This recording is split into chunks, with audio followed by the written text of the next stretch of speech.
This is Tiff from Tiffany Mika podcast, and welcome to today's episode. Finding out which coach is best for you. And the reason that this came up was last weekend, as I probably shared before, my niece's soccer team, I've been a co-coach of the soccer team. And so my niece's actual coach, he has a different style of coaching than I tend to do. He's very laid back, he's relaxed, but he's really kind. He's a lovely guy. He's positive and he's encouraging. And he's a teacher at school, so he really understands how to really make the kids feel really comfortable. And, and he does it out of the kindness of his heart. He gives his time, and he does it for his son because his son's in the part of the soccer team as well. And he has a passion for soccer. He really loves the game.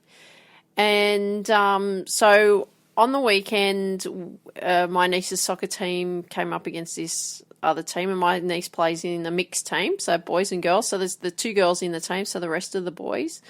And the team that they were playing against, what I was really noticing was the coach of the other team, and also how the kids were operating of that other team. And I will say that I was appalled by what the coach was doing, his behaviour, but I also know that And I've seen it before when, there's a lot of passion and there's a lot of, from parents and all that kind of things. Some things can get out of control. So this particular coach, which is a parent, which I would, by the way he behaved, I would get the feeling that he's actually hasn't done a lot of coaching in the sense of he hasn't worked with a lot of kids. He hasn't had a lot of teaching experience and so on. So he was really hot-headed. He was swearing, all the F words, the whole works. Yeah, he was passionate, but he was really yelling at the kids, like screaming at them.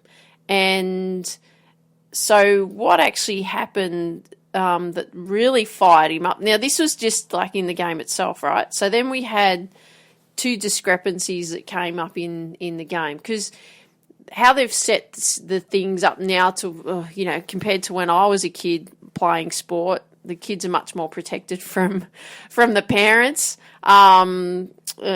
because we want to create a safe environment for the kids and make sure that, they're not being hassled by the parents in any way, shape or form, or even the refs. The referees themselves are young as well, so we want to make sure that that's not happening. Very different from when I was growing up. I used to have parents come and say specific things to me which were not very nice, which used to, psych me out, so to speak, when I was performing against their daughters in tennis tournaments and so on. Bad form, right? Bad form from a parent. If it goes on, you got to pull them up, for one. But anyway, I'm talking about, I've got another episode coming up about the role of the sports parent, but this particular topic, obviously, we're talking about is which coach is really, and how to know which coach is best for you. So this discrepancy there was two discrepancies that came up in this game. So the first one was, there was a previous goal scored against my niece's team, which was disallowed due to couple of the players being offside. Fair enough. But I didn't see all that. So, but that was step one. So there was the coach and the manager, and they were, really carrying on. And then a little bit later, after half time, the second discrepancy came up, and there was this goal that was scored, but the ref had already blown the whistle, and then the goal was actually scored, and it was actually awarded to our team.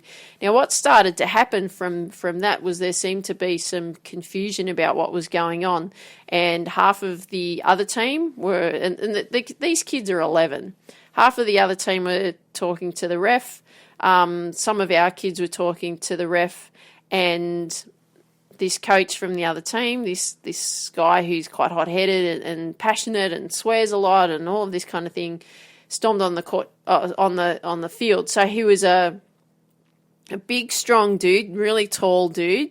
Could have been 6'2", 6'3". Sort of had this dominating style character about him.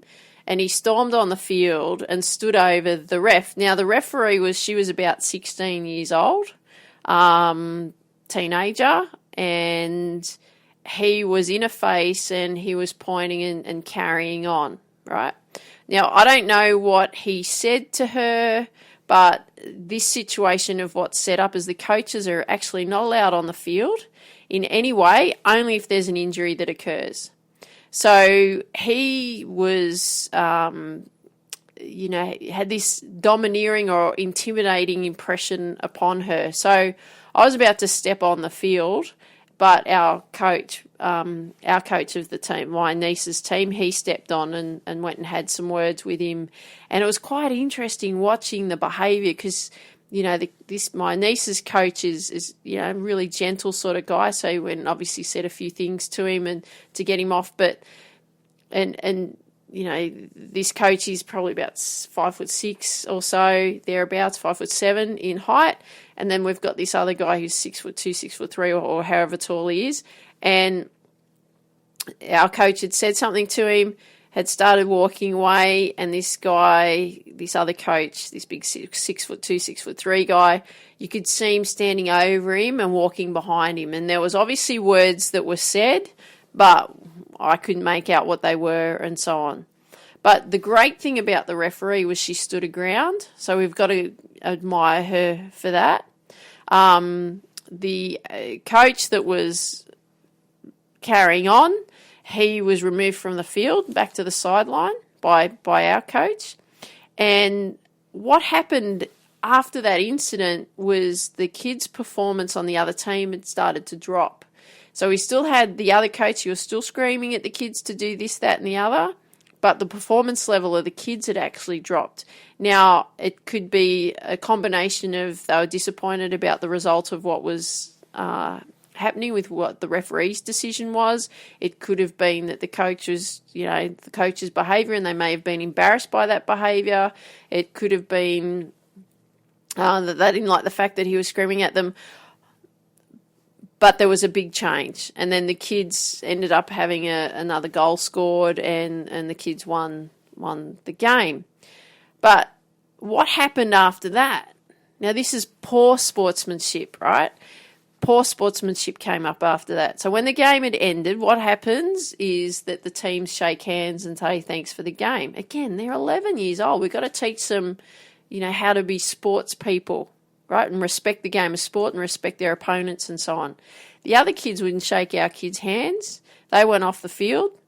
The other two coaches on the opposite team had no intention of approaching us or shaking our hands either.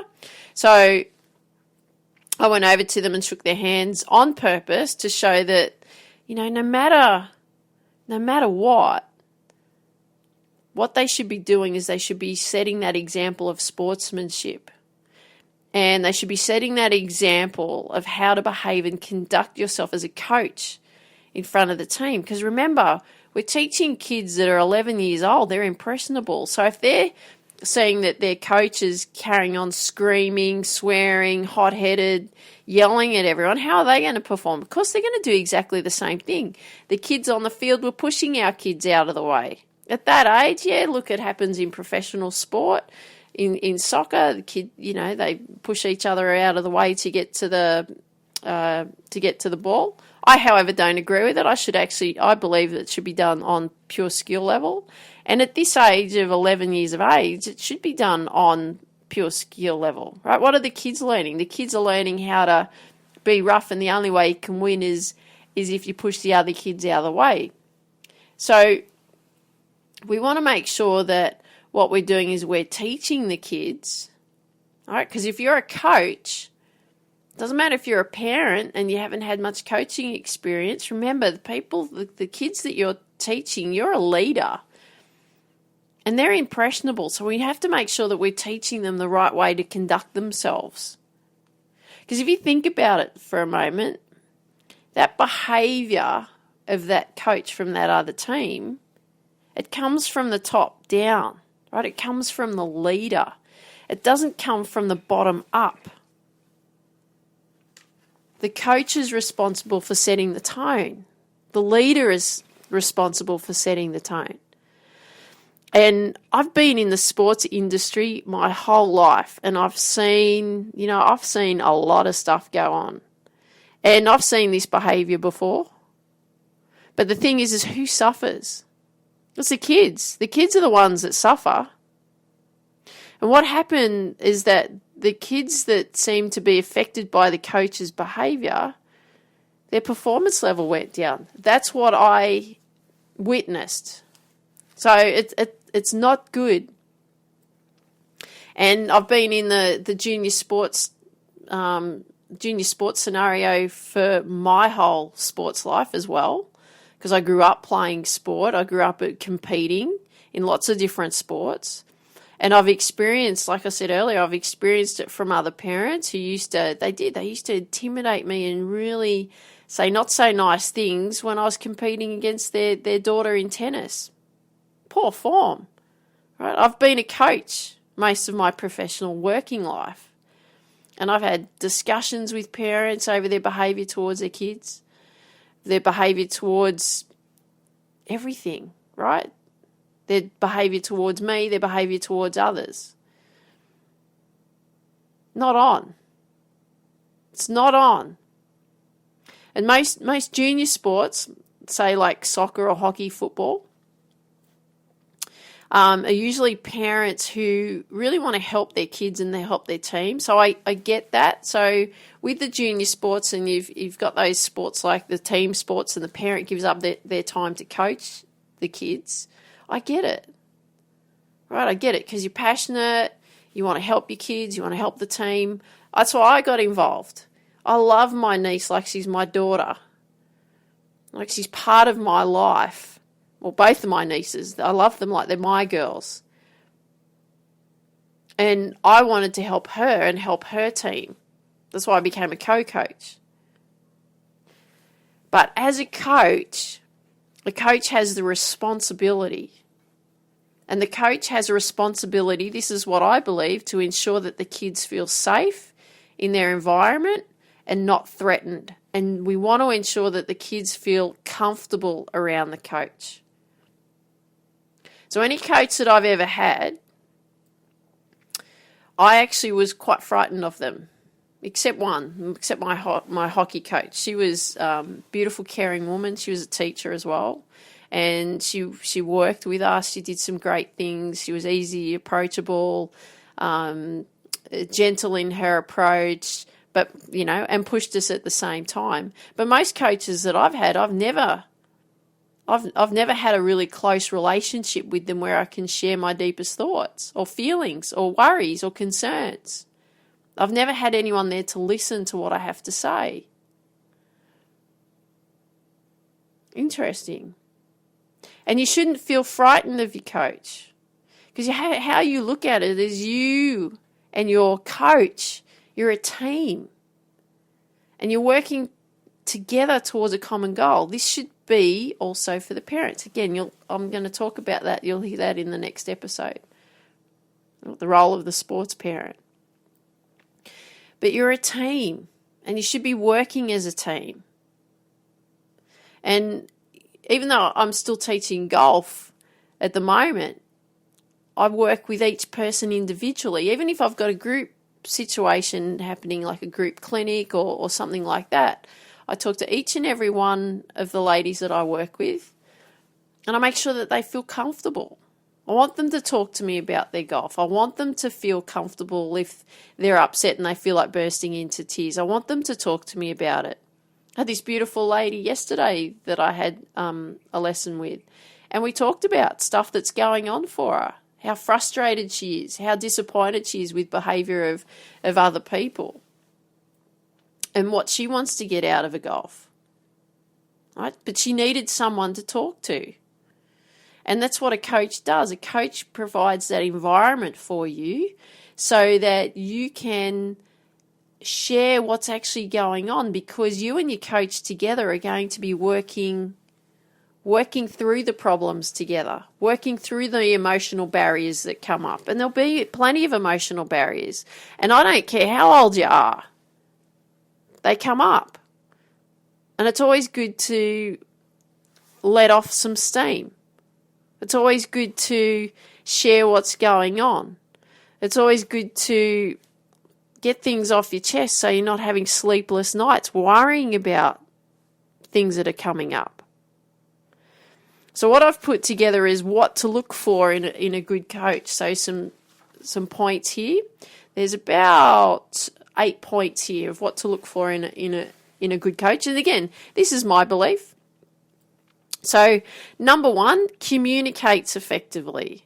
So we want to make sure that the coach is creating an environment where everyone's feeling comfortable, and everyone feels safe in that environment, and they have that comfort and safety that they can be open and express their thoughts and feelings.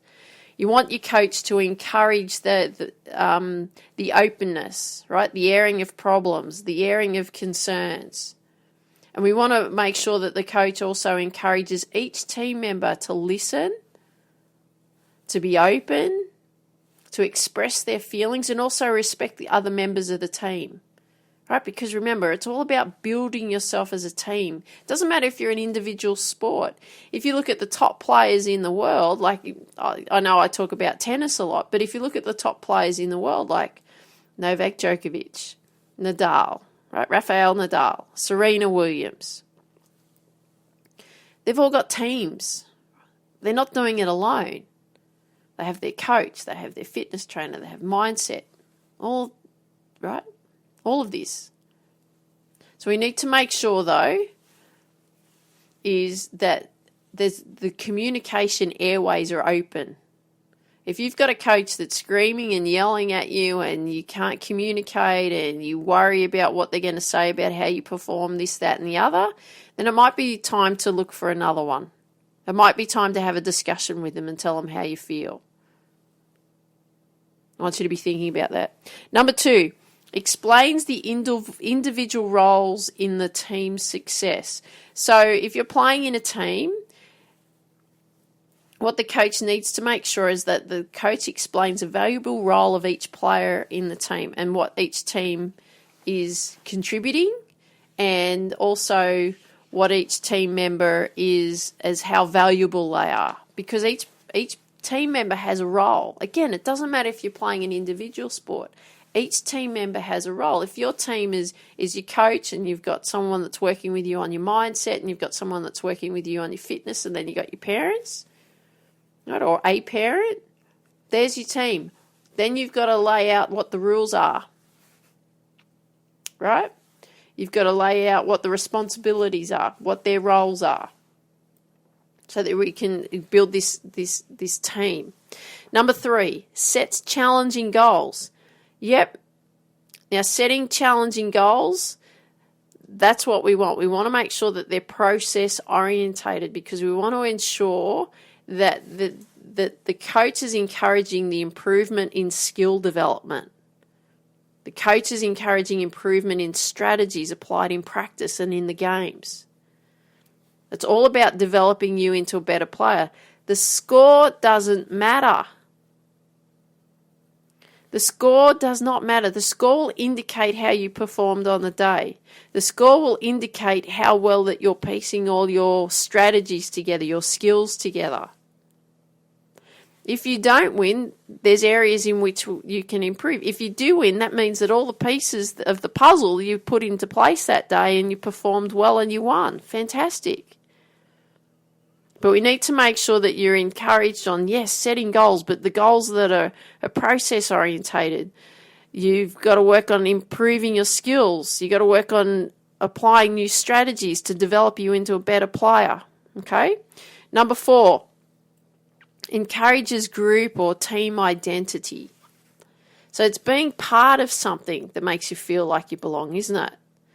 So it's not only like, the team gear, but it's all about what you're all doing together. You're all working together.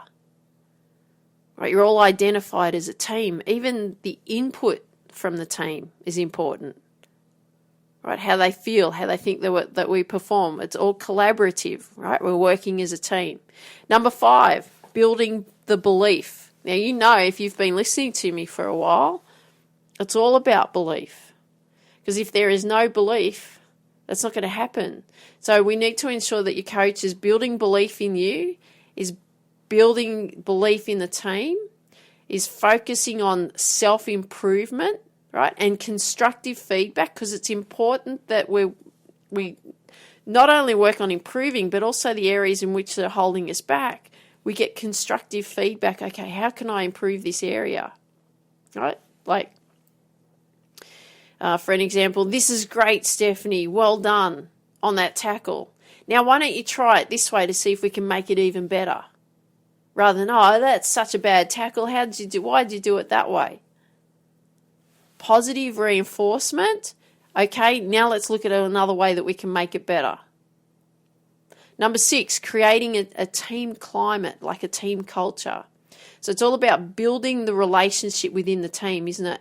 It's encouraging each member to contribute to the process of the team, the development of the team, the evaluation of the team, encourage each member to identify the problems in the team and to design strategies to overcome them, right? Each player to be encouraged to solve problems. It's building the closeness of the team. Okay, we want the team to be working together, right? A collaboration. Number 7, support. A coach should be providing empathy and support to you and to other team members. And the team should be supplying empathy and support to you, and you should be to others. You really need to ensure that your coach is listening when they need to listen. They encourage you, but also the same within the team culture. And number 8, fun. It should be fun. You should love going to training. You should love working with your coach.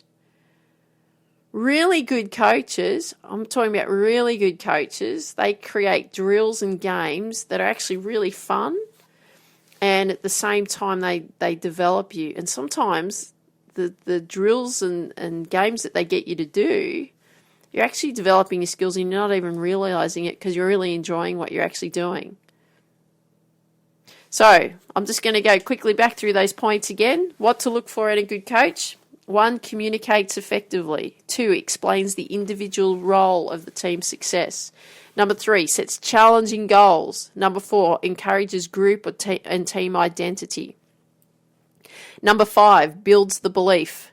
Number 6, creates a team climate, like a team culture. Number 7, incredibly supportive. And number 8, lots of fun. You've got to have fun, okay? Otherwise, what's the point, right? Life's too short. Life's too short to be incredibly serious. Yeah, you can go after and achieve your goals and dreams. Go for it. I get it. I'm doing the same thing. But it's got to be fun along the way, okay? It doesn't have to be so stressful that you can't sleep at night. You've got to have some fun. So I hope you enjoyed today's episode. I'd love it if you could share with me what you like best about what you heard today. If you've got friends that you know that would benefit from these episodes, I'd really appreciate if you could leave actually send them the link to these episodes so that they are getting value as well. And if you just have 30 seconds to spare, I'd really appreciate a 5-star review wherever you hear these episodes. And I want you to dream big, believe in you, and go after your dreams. Have an awesome day. Take care. Talk soon. Bye-bye.